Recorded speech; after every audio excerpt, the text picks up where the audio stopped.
magbabakasyon na matagal-tagal na hindi yata nagbakasyon yung mama eh. Ay, tinataka ko nga sa kanya, meron kasi siya nakuhang boom na kuwan. Hindi ko malaman kung 30 o 32 feet na boom. Tinatanong ko nga sa kanya, nagkausap kami minsan na sabi niya, tawagan niya daw ako kung ano, bigo kukunin ko yung boom. Bali 3 inches yung boom na yun eh. Gagawin kong boom ng 40 meter ko eh. Oo. Nagkausap na kayo? Jeff. Baka, nandiyan pa sila. Kasi 12 pa yung flight nila eh. Copy. Di ba, pagbalik niya lang. Actually, yung antenna yun, binigay din sa kanya ng Amerikano eh. Tawag dito, yun yung KLM na KT-36. Yung antenna yun, ewan ko kung nabuo niya kayo na winasa kasi ng bagyo yun eh.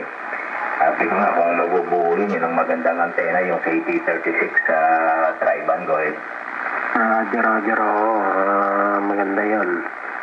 Hindi na yata niya binuo yun eh. Yung nandun man at hindi pa nagkalat eh. Pwede mo pang buhay yun, Kagilbert. Sabi ko, tingnan ko nga minsan eh pagka mapadaan ulit ako sa kanya.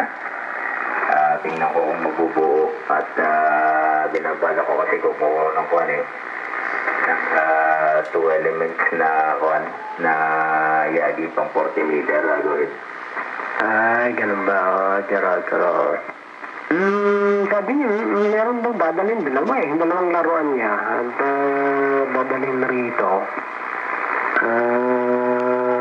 Tingnan mo pre at sabi niya dalawa yung dadalhin niya. Copy.